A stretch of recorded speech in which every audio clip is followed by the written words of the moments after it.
Olá, seja bem-vindo mais uma vez ao canal Hidros Meio Ambiente.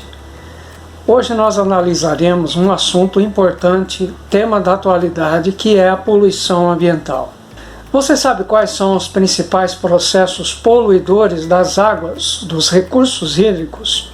Vamos analisar primeiramente o processo de contaminação das águas naturais. E num vídeo posterior analisaremos mais 3 processos. Acompanhe comigo até o final deste vídeo para que você então possa se atualizar com relação à importância e abrangência deste tema. Hoje vamos falar sobre os principais processos poluidores da água. E para nós iniciarmos, vamos definir o que é poluição. Poluição se conceitua como toda ação ou omissão do homem que, através da descarga de material ou energia atuando sobre as águas, o solo e o ar, ou seja, sobre todo o meio ambiente, cause algum tipo de desequilíbrio que seja nocivo de curto, médio ou de longo prazo sobre o meio ambiente. As alterações que a poluição, os processos poluidores causam, podem produzir impactos diversos. Impactos estéticos, impactos fisiológicos ou impactos ecológicos, com uma alteração das características das águas por quaisquer ações ou interferências naturais ou provocadas pelo homem. Assim também nós podemos definir, sob outra forma, a poluição. O que é poluição? Essa alteração da qualidade das águas pode não ser apenas ligada a aspectos estéticos. Por exemplo, nós podemos ter na água limpa micro-organismos patogênicos, que nós não vemos, mas também não percebemos porque a água está limpa. Por outro lado, nós podemos ter águas sujas, mas que, sob determinadas circunstâncias, podem apresentar determinados tipos de usos possíveis. Portanto, a noção de poluição ela está associada aos usos que nós fazemos da água, que são diversos. Nós não vamos abordar nesse vídeo aqui. A poluição ela se caracteriza por apresentar algumas formas. Em primeiro lugar, ela pode ser natural. Ela pode ser provocada por fenômenos naturais. Depois nós temos a poluição industrial, a poluição urbana, dos grandes núcleos urbanos em especial, a poluição agropastoril, das atividades agropecuárias e pastoris, e também a poluição acidental por determinados tipos de acidente, por exemplo, derramamento de produtos químicos. Alguns efeitos da poluição são os seguintes: degradação da qualidade ambiental, prejuízos à saúde, segurança e qualidade de vida do homem, prejuízos à biota e danos às condições estéticas e sanitárias do meio ambiente. Quanto à natureza dos efeitos da poluição, eles são complexos e difusos, e nós vamos ver mais a respeito logo mais à frente. Complexos porque existem vários efeitos que são causados quando nós lançamos um poluente, seja matéria, seja energia no meio. E difusos porque esses efeitos se propagam de maneira desconhecida até então, até que esse poluente seja lançado, e também de maneira não tão facilmente prevista. As consequências podem ser cumulativas e também crônicas. E efeitos mais amplos acontecem não somente a nível local, como também a nível global. A poluição ela pode ser classificada também como pontual e difusa. Poluição pontual ela se refere a lançamentos individualizados facilmente identificáveis e por isso mesmo de controle mais eficiente e mais rápido. Como exemplo disso, nós temos efluentes industriais ou despejos de esgotos sanitários, onde nós podemos identificar as fontes. Por exemplo, quando se trata de efluentes industriais, uma usina de açúcar e álcool, por exemplo, nós podemos e temos condição de identificar essa fonte rapidamente. Assim como também despejos de esgotos sanitários que, mesmo sendo realizados numa cidade e através de várias residências, nós temos como pontuar, porque nós temos como mapear as ligações dos esgotos que são feitos nas residências pelos serviços de abastecimento de água e saneamento de cada município. Já a poluição difusa é muito mais complexa, muito mais difícil de ser controlada, porque ela não tem ponto de lançamento específico. Muitas vezes esse ponto ele é clandestino também. Ele é realizado ao longo das margens dos rios, em pontos às vezes indefinidos. Exemplo disso são os pontos de lançamento de despejos através de drenagem urbana ou lançamentos em áreas agrícolas que, pela sua extensão, por exemplo, se tornam mais difíceis de serem detectados. E aqui nós vemos exatamente isso que nós estamos falando no slide anterior, que são as fontes de poluição pontual e difusa. Temos aqui vários pontos de lançamento. Todos esses pontos são pontos de lançamento. Quando nós temos nas cidades, como eu disse anteriormente, nós temos ligações de esgoto que são catalogadas, que são registradas pelas prefeituras, pelo serviço de abastecimento ou ambos. Então nós podemos identificar essas ligações. Mesmo assim, nós temos também, entre essas, ligações que não são registradas, que são clandestinas, que se tornam ou podem se tornar pontos de poluição difusa. Nós vemos aqui a cidade, nós vemos o subúrbio, mas, de maneira geral, são fontes pontuais. Aqui nós temos pontos de lançamento que derivam da alimentação de animais do campo. Esses pontos já podemos caracterizar como pontos de poluição difusa, fontes difusas, porque nem sempre nós podemos rastrear onde todo um rebanho se encontra, onde cada cabeça se encontra, então eles podem se tornar pontos difusos de lançamento. Por exemplo, de fezes discretas. As plantações, da mesma maneira, como nós temos, por exemplo, pontos de poluição do ar, quando nós fazemos uma pulverização, onde é difícil mapear e rastrear os pontos de propagação, de difusão dessas correntes de ar e dos defensivos, dos herbicidas, por exemplo, que nós lançamos para várias direções e se tornam, então, pontos de poluição difusa em relação a lançamentos gasosos. Na zona rural, a mesma coisa. Às vezes nós não temos condição de catalogar todos os pontos onde são gerados efluentes líquidos, resíduos sólidos e mesmo efluentes gasosos. Tudo isso então caracterizam pontos de poluição difusa. As fábricas já são mais facilmente detectáveis, são fontes estacionárias mais facilmente identificáveis, mas que também não temos total certeza de que não haverá algum ponto de poluição difusa numa fábrica. Embora seja mais difícil, as fábricas, as cidades, os subúrbios são fontes consideradas pontuais. Já estas outras fontes difusas, que estão em zonas rurais, plantações, alimentação de animais e outras, são mais difíceis de serem rastreadas e monitoradas. Consequências dos processos poluidores ou da poluição da água. A primeira delas são as punições, na forma de advertências ou de multas, inclusive multas diárias, aplicadas pelos órgãos de controle ambiental. Depois nós passamos a uma fase em que há processo de interdição. Interdição que pode ser temporária ou definitiva, cessando totalmente as atividades daquele empreendimento, por exemplo, uma indústria. Os lucros cessam também com a cessação das atividades.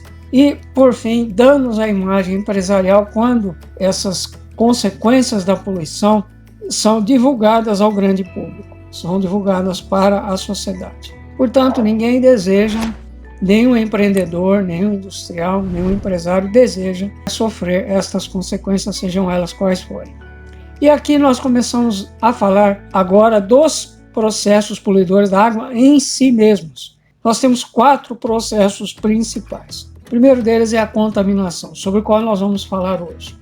No outro momento, falaremos sobre os demais 3 processos principais: o assoreamento, a eutrofização e a acidificação das águas. Começando então por definir o que é contaminação. Contaminação não é poluição.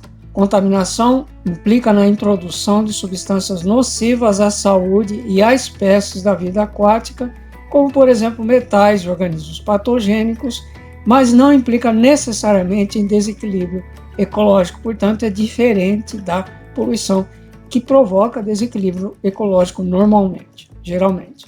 Para entendermos então o que são esses processos de contaminação, nós vamos estudar os principais poluentes aquáticos que nós temos sendo lançados nos recursos hídricos. O primeiro então deles são os poluentes orgânicos biodegradáveis. Depois os poluentes orgânicos recalcitrantes ou refratários. Os metais na sequência, os nutrientes, os organismos patogênicos, os sólidos em suspensão, o calor e a radioatividade. São 8 elementos que nós vamos analisar neste vídeo. Primeiramente, então, os poluentes orgânicos biodegradáveis. carboidratos, proteínas e lipídios são biodegradados ou por via aeróbia ou via anaeróbia, ou seja, na presença de oxigênio por via aeróbia, portanto, ou na ausência por via anaeróbia.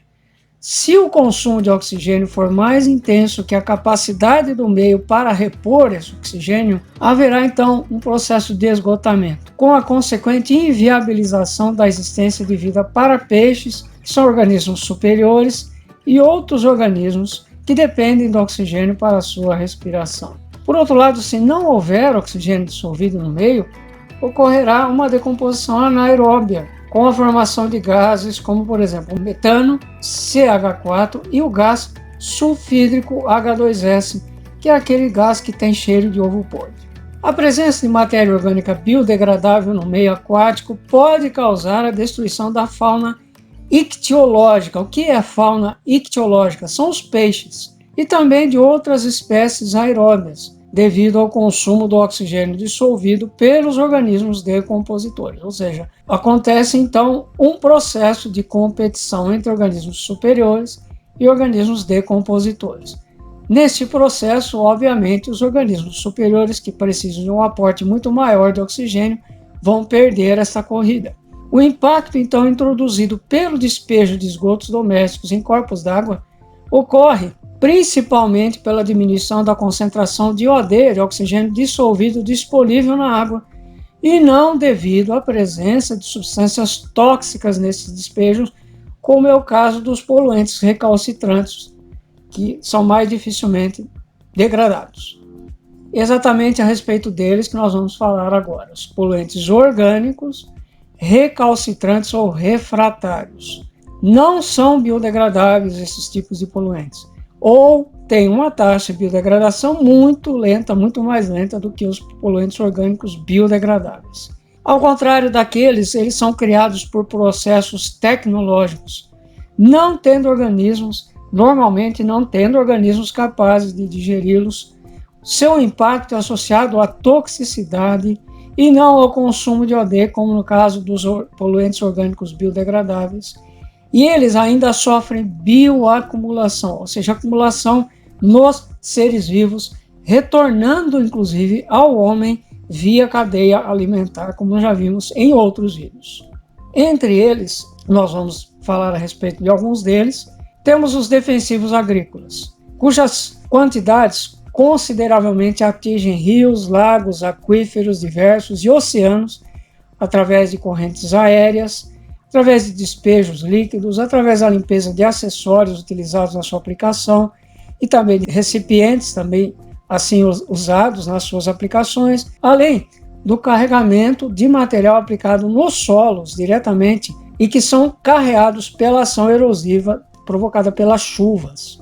Os detergentes sintéticos são outro tipo de poluente orgânico recalcitrante ou refratário, que tem causado maiores danos nas águas interiores do que nas águas chamadas oceânicas, nos mares e nos oceanos, sendo em geral mais tóxicos aos peixes e micro-organismos do que aos seres humanos. Eles afetam a troca gasosa ar-água, geram espuma abundante e transportam ainda poluentes aquáticos através dessa espuma e através da associação com o transporte desse poluente, os detergentes. Outro desses poluentes orgânicos recalcitrantes ou refratários é representados pelo petróleo e derivados de petróleo. O petróleo, nós todos sabemos, é uma mistura complexa de muitos hidrocarbonetos, cerca de 200 ou mais hidrocarbonetos.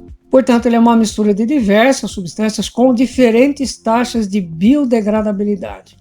Enquanto um tem uma taxa maior, outro tem uma taxa menor, outro é dificilmente biodegradável.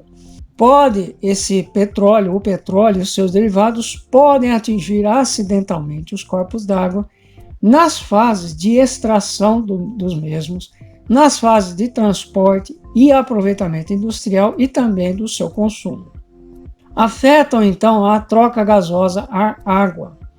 Provocam vedação dos estômatos das plantas. Os estômatos são os órgãos de respiração das plantas, das folhas, dos vegetais superiores e também dos órgãos respiratórios dos animais superiores. Causam a impermeabilização das raízes e a ação de suas substâncias tóxicas é exercida sobre muitos tipos de organismos vivos, tanto vegetais como animais. Vamos falar agora dos metais.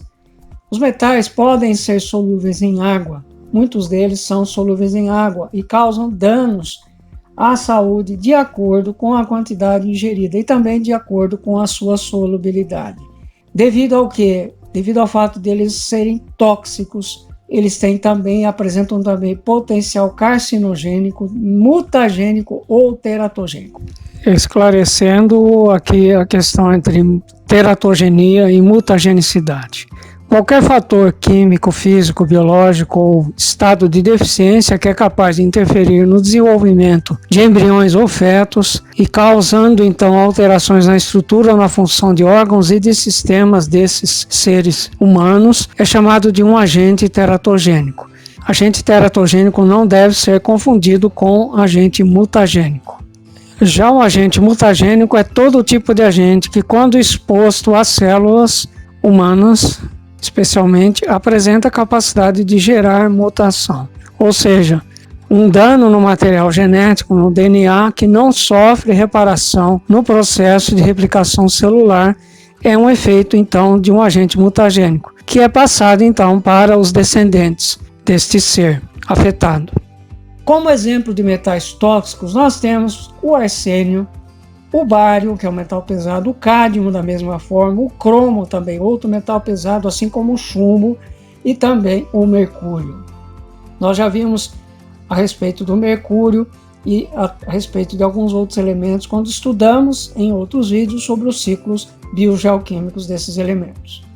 Continuando aqui, os metais ainda exercem um efeito sobre os organismos aquáticos e para os organismos aquáticos, eles apresentam dois tipos básicos de comportamento, os metais.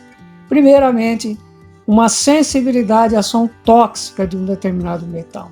Segundo, uma não sensibilidade, mas ocorre a bioacumulação, que vai potencializar efeitos nocivos ao longo da cadeia alimentar e especialmente aos organismos do topo da cadeia, como no caso o ser humano, o homem.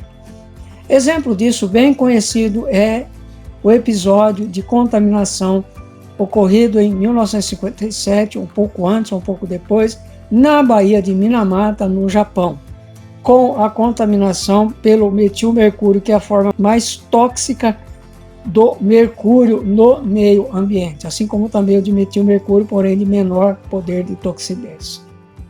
Os metais tóxicos, em geral, felizmente, estão presentes em quantidades diminutas no meio aquático por ação de fenômenos naturais.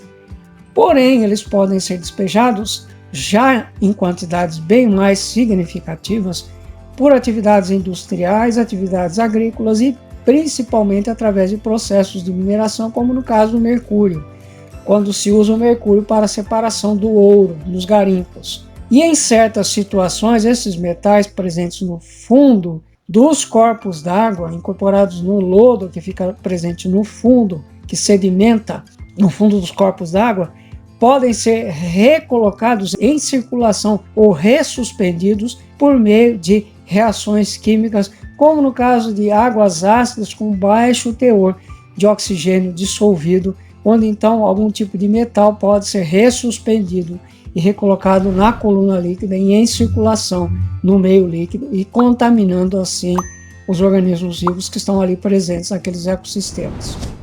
Mesmo concentrações diminutas de certos metais, ou seja, até mesmo concentrações abaixo do limite de detecção dos equipamentos que nós temos em laboratório, podem ainda assim ser danosas ao meio aquático e também aos seres humanos, em especial. Exemplo disso nós temos no cálcio, no magnésio, no sódio, no ferro, no manganês, no alumínio, no cobre e no zinco, que podem causar inconvenientes para consumo devido a alterações de cor, sabor e odor. Este é outro efeito também da contaminação por metais no meio líquido, em recursos hídricos. Esses elementos aqui, esses elementos químicos, minerais, não são tão contaminantes, não exercem um efeito tão tóxico como aqueles outros que nós vimos aqui, como por exemplo o mercúrio, como o arsênio, como o bário, cádmio, o cromo, o chumbo e o mercúrio. Mas mesmo assim, eles causam efeitos, por exemplo, devido a alterações de cor, sabor e odor naquelas águas onde eles estão presentes.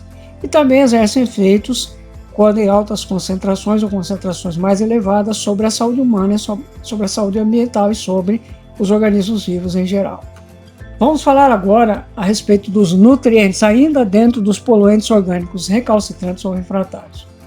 Os nutrientes em geral são sais de nitrogênio e de fósforo, que são responsáveis pela proliferação acentuada de algas e que podem, por isso, prejudicar o uso de mananciais de água potável para abastecimento, para o uso de abastecimento humano e industrial também desses mananciais. O excesso leva ao crescimento excessivo de alguns organismos aquáticos, acarretando prejuízo a determinados usos dos recursos hídricos superficiais e também subterrâneos. Nós temos, na continuidade, que este excesso vai causar, principalmente pela ação de nitrogênio e fósforo, que são responsáveis pela proliferação acentuada de algas, um processo sobre o qual nós já falamos em outros vídeos, mas vamos falar muito mais a respeito num vídeo posterior, o processo de eutrofização, que é a fertilização artificial das águas dos recursos hídricos pela presença de nutrientes como o nitrogênio e o fósforo.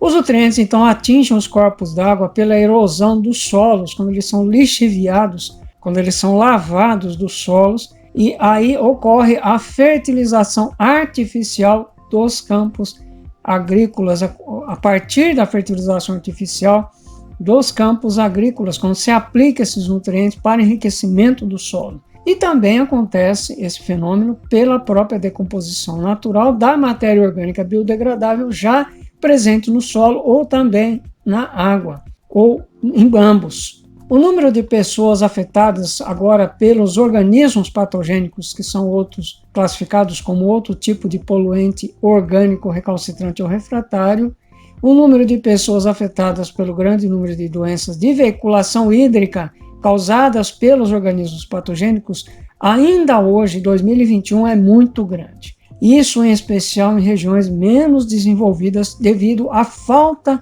de saneamento básico mínima ou adequada ainda. Quais são as classes de organismos patogênicos mais comuns? Primeiramente nós temos os vírus. Por exemplo, o vírus da hepatite infecciosa, da poliomielite. Depois as bactérias, como por exemplo da leptospirose, transmitida através da urina das fezes de ratos.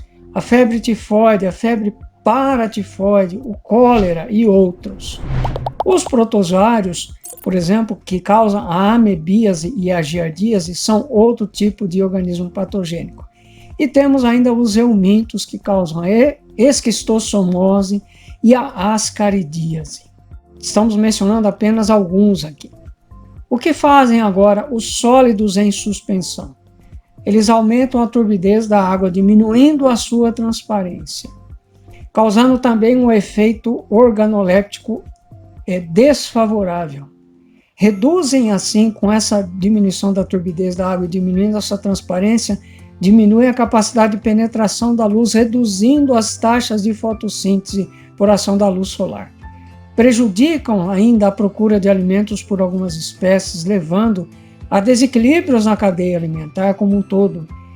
Provocam a formação de sedimentos que ainda por cima podem conter pesticidas e outros compostos tóxicos que se misturam nesses sedimentos. E a sua deposição no fundo de lagos e rios prejudica as espécies bentônicas, as espécies que estão presentes no lodo do fundo dos corpos d'água, e ainda prejudica a reprodução dos peixes. O calor, o que faz o calor? O calor, ele se reflete no aumento, na elevação da temperatura da água. E a temperatura da água afeta características físicas, químicas e biológicas do meio aquático, como, por exemplo, diversas propriedades, entre elas a densidade da água, a solubilidade dos gases, a solubilidade, por exemplo, do oxigênio, ainda prejudica a taxa de sedimentação do fitoplâncton, altera a tensão superficial e também a troca gasosa, prejudicam reações químicas, porque a temperatura tende a elevar ou a aumentar a velocidade, a cinética das reações químicas em meio aquoso, e também altera o metabolismo dos organismos aquáticos, que por sua vez é constituído de reações bioquímicas que também tem uma modificação na sua cinética pela ação da temperatura. A temperatura ainda pode causar ou bloquear migração intensa de peixes devido a diferenças de concentração de oxigênio dissolvido entre uma parcela líquida e outra, entre um curso d'água e o outro. O calor ainda pode causar desenvolvimento excessivo de seres termófilos, que se desenvolvem em temperaturas normalmente superiores a 40 a 45 graus ou mais. Esses seres termófilos, então, tendem a ter a sua atividade intensificada e, com isso, um desenvolvimento maior, prejudicando o equilíbrio ecossistêmico, o equilíbrio ecológico dentro de um determinado corpo d'água. Nós estamos falando aqui principalmente, quando nós falamos de calor, aqui a legislação ela especifica que nós não podemos lançar efluentes com temperatura igual ou superior a 40 graus. Isso, então, altera a cinética das reações químicas ou mesmo favorece alguns sinergismos nocivos ao meio ambiente dentro do recurso hídrico em si. Sinergismos é a combinação, no caso, de compostos químicos ou de elementos químicos que reagem entre si e ocorrendo isso, há efeitos nocivos ao meio líquido em especial. Por fim, nós vamos falar a respeito da radioatividade, presença de radiação. Substâncias radioativas, elas atingem os corpos d'água superficiais ou subterrâneos, podendo ser ou não bioacumuladas, ou seja, elas são passíveis de serem acumuladas em espécies vivas, em seres vivos, inclusive no próprio homem. O seu uso pelo homem, por sinal, para fins bélicos, para fins de produção de energia, para fins de pesquisa ou fins médicos, medicinais, tem liberado maiores quantidades dessas substâncias para o meio ambiente, podendo afetá-lo e também aos organismos de maneiras diversificadas. O que é que provoca a radioatividade? Primeiramente, a exposição aguda pode levar à morte ou causar danos diversos à saúde. A exposição prolongada pode provocar aparecimento de diversas doenças como câncer. Pode ainda afetar células envolvidas na reprodução de indivíduos com graves danos às futuras gerações, ou seja, efeitos mutagênicos. No próximo vídeo nós veremos então o segundo processo, o terceiro e o quarto processo de poluição da água, entre os principais poluidores da água. Eu agradeço a sua presença conosco aqui nesse vídeo. Convido a você a que assista a outra parte, outras partes deste vídeo. Peço que você curta, que você compartilhe, que você interaja conosco, principalmente fazendo a sua inscrição no canal. Eu agradeço a sua presença mais uma vez e até o próximo vídeo.